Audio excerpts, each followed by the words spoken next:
Apoaba. Bienvenue sur la chaîne de Apoha, bienvenue chez vous. Comme vous pouvez le constater, comme c'est écrit au tableau, nous allons voir aujourd'hui les couleurs. Ça fait un petit moment que plusieurs commentaires, plusieurs personnes, parce que derrière les commentaires il y a des personnes, n'est-ce pas?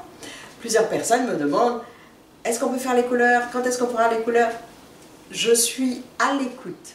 Je ne le fais pas tout de suite parce que bon, il y a des vidéos prévues, il y a un ordre qui est établi, il y a... Voilà, c'est pas une chronologie, mais voilà, je fais de préférence les vidéos qui sont déjà prêtes. Là, ça ne l'était pas encore tout à fait, donc j'ai fait tout ça qui était prêt, et puis maintenant on arrive aux couleurs. Donc voilà, tadam, le mystère est levé, on a toutes les couleurs en général, hein, parce que après les nuances, les machins, vous vous débrouillez, parce que ça, je ne sais pas. Voilà. Et comme vous pouvez le constater, il y a certaines couleurs, même où il y a plusieurs noms. En fonction des régions, je vous ai dit, il y a certains villages qui disent d'une certaine façon, et c'est pas toujours la même que tous les villages, voilà. Donc forcément, vous avez quelques petites différences. Maintenant, ne vous offusquez pas si je ne dis pas exactement la façon dont on dit chez vous, mais voilà, je donne un exemple où ce qu'on utilise le plus dans les termes pour désigner les couleurs. Donc, on va y aller. Avant de commencer, je vous demanderai, je n'ai pas oublié, je vous demanderai de vous abonner, de partager, parce que le partage, ça permet d'étendre la communauté, enfin d'étendre en tout cas les gens qui s'expriment en Achan, les gens qui entendent l'Achan, les gens qui veulent apprendre l'Achan, parce que ce n'est pas forcément ceux qui le sont qui veulent l'apprendre, mais c'est mieux si c'est les Achans qui l'apprennent en premier. Donc partagez pour diffuser, pour tous ceux de la nouvelle génération, ou même des anciennes générations qui ne parlent pas l'Achan, pour leur permettre de s'y mettre, et puis qu'on puisse échanger, cette fois faire des vidéos vraiment totalement en Achan. Ça, ce serait le fin du fin, le must, le top. Donc en attendant d'arriver là-bas, abonnez-vous, déclenchez la petite clochette de notification pour ne rater aucune vidéo que je sortirai ou que je sors régulièrement, une fois par semaine en général. Et surtout, laissez un commentaire, laissez un pouce en l'air, ça m'encourage, ça vous encourage aussi.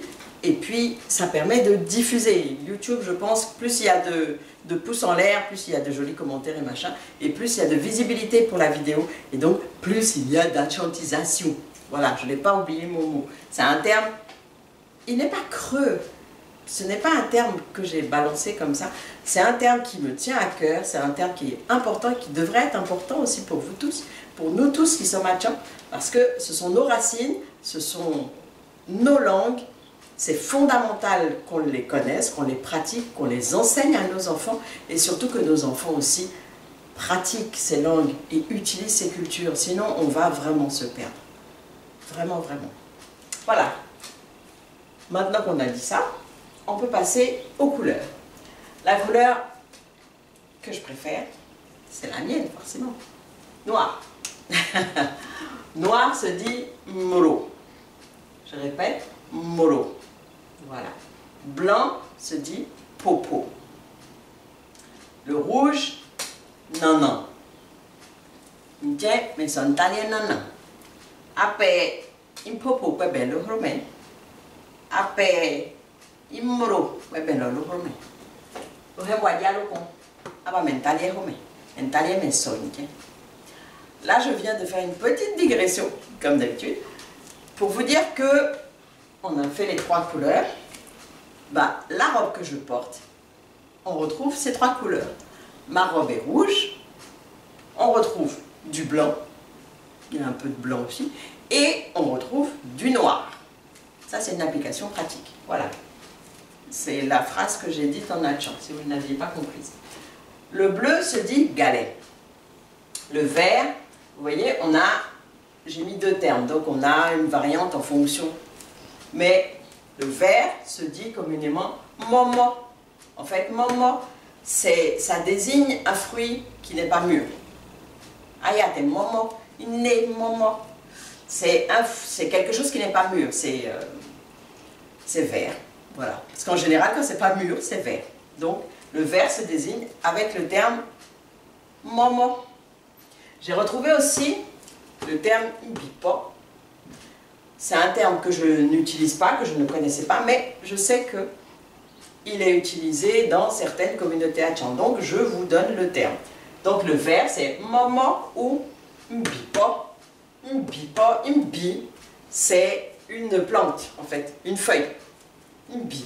Ce sont les plantes, ce sont les feuilles. Donc imbipo, en fait, textuellement traduit, ça veut dire des feuilles, des plantes crues. Voilà. Et les feuilles crues, les feuilles pas cuites, elles sont vertes. Donc voilà, c'est une autre variante pour dire vert. Ensuite, le orange, pareil. J'ai deux termes pour le orange.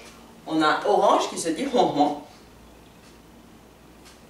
ou alors hatchan. Je ne sais pas. Là, je ne fais que vous donner ce deuxième terme-là parce que je ne le connaissais pas. Et ce sont mes recherches qui m'ont permis de découvrir que on pouvait dire hatchan pour désigner la couleur orange. Donc voilà. Ensuite, le gris, ça se dit tan. Tan. C'est un terme, déjà ça veut dire, ça désigne la couleur grise, mais le terme gris, enfin le terme tan, donc gris, tan, ce terme-là signifie que c'est quelque chose qui n'a pas une couleur franche. Voilà, tan. Ça a une couleur entre deux, pas presque indéterminée, je dirais. Mais là, nous, les Hatchans, n'est-ce pas, on l'utilise pour désigner la couleur grise. Le gris, on peut dire oui, tan. C'est gris parce que c'est ni blanc ni noir. Voilà. Bon, je pars sur ça. Hein. On va dire qu'on se met, c'est un consensus, on se met d'accord, c'est bon, tan. Mais j'ai aussi retrouvé un autre terme pour dire gris en Hatchan, ntentu. Ntentu, si je ne m'abuse, c'est de la cendre. Et bon, en général, la cendre, elle est grise, quoi. Donc, je trouve que c'est, voilà, ça va aussi, ça va aussi. C'est un terme que je ne connaissais pas, mais voilà, je l'ai découvert, je l'ai trouvé. Il y a certains Hatchans qui l'utilisent pour désigner la couleur grise. Donc, je vous la donne. Ensuite, le violet se dit nanaku. Nanaku, rouge. Non, vous retrouvez le terme. Non. Je traduis à ma façon. Je ne dis pas que c'est exactement textuellement, étymologiquement ce que ça veut dire, mais pour moi, le violet qui désigne nanaku, ça signifierait non, c'est le rouge. Aku, ça voudrait dire qu'il est mort. Ça veut dire c'est un terme pour dire que le rouge n'a plus son éclat. On ne peut pas tuer une couleur, c'est pas vivant une couleur. Donc, pour dire que ce n'est pas rouge, mais ça tend vers un rouge, on va dire un peu bizarre, un rouge violacé, on dit nanaku. Donc c'est le rouge qui est un peu mort. Vous savez qu'on a lavé plein de fois. C'est délavé, c'est bouf, pas très défini, pas très déterminé. C'est mon interprétation, je ne dis pas que c'est la bonne. Mais donc le violet, ce que je connais, c'est nanaku. Il y a encore un second terme que je ne connaissais pas, mais bon, voilà, que j'ai découvert à l'occasion de mes recherches. Violet se dirait aussi galechane. Galechane. Voilà, maintenant vous le savez comme moi. Violet, nanaku, ou alors galechane. Voilà. Le marron, nananhuan. On retrouve le terme nanan. Marron, toujours un peu de... Enfin, je pense qu'on peut estimer qu'il y a un peu de rouge dans le marron. Donc, nanan, c'est un terme qui se justifie alors. Nananhuan. C'est un rouge avec huan. La couleur huan. C'est orange. On reviendra, hein, mais jaune aussi.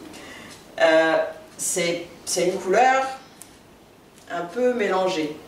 On pourrait dire aussi relativement indéterminée.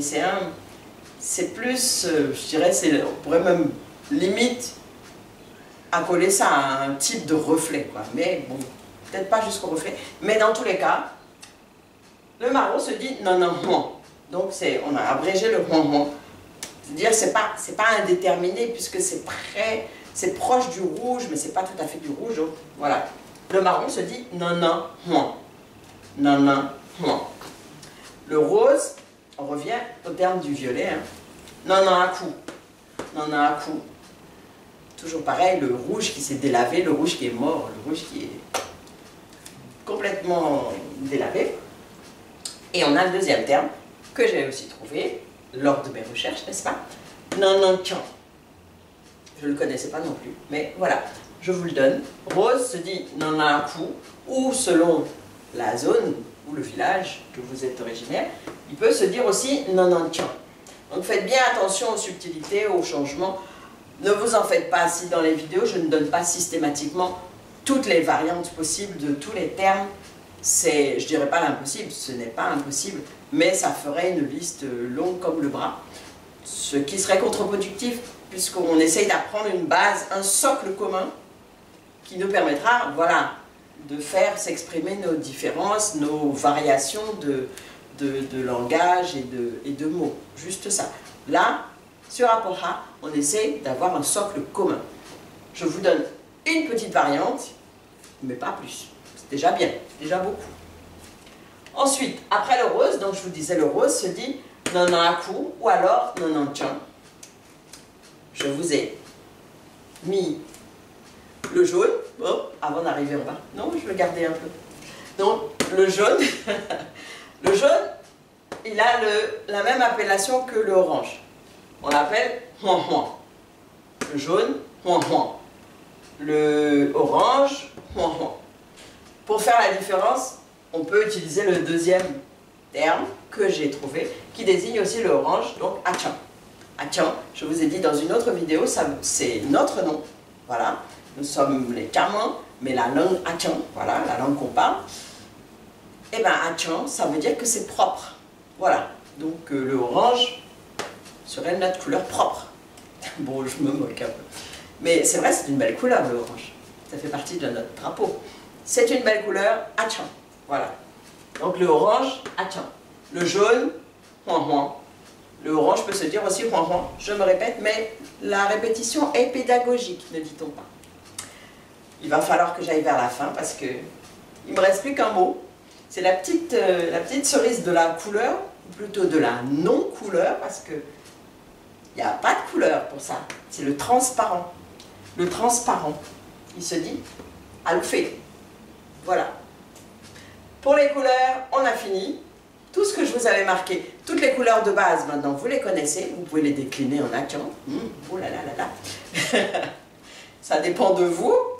Et puis maintenant, j'ai, comment dire, rajouté une petite pincée de sel, un petit accompagnement, un petit condiment, un mot que j'aime bien, qui a absolument rien, mais rien à voir avec les couleurs, mais vraiment rien à voir, mais que j'aime bien.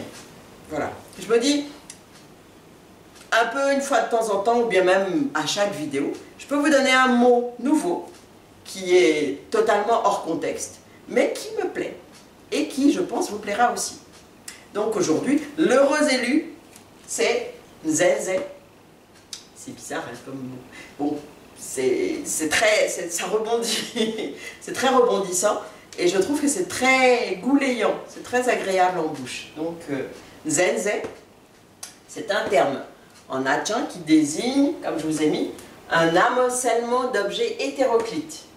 C'est le bazar, c'est le désordre, c'est du tout et n'importe quoi. On peut retrouver, je ne sais pas, posé dans un coin du jardin ou bien posé dans une maison. Mais je vous conseillerais d'éviter les nzenzé, parce que les nzenzé, d'abord, c'est pas beau. Hein. Deuxièmement, ça peut attirer des insectes. Si vous avez des nzenzé partout, vous allez avoir des cafards qui vont se cacher dedans. Vous allez avoir peut-être des souris. Enfin, que des choses dégoûtantes dans le genre salamandre. Enfin, voilà. Donc, évitez le nzenzé chez vous. Le mot est joli à prononcer en achan, mais la signification est beaucoup moins agréable.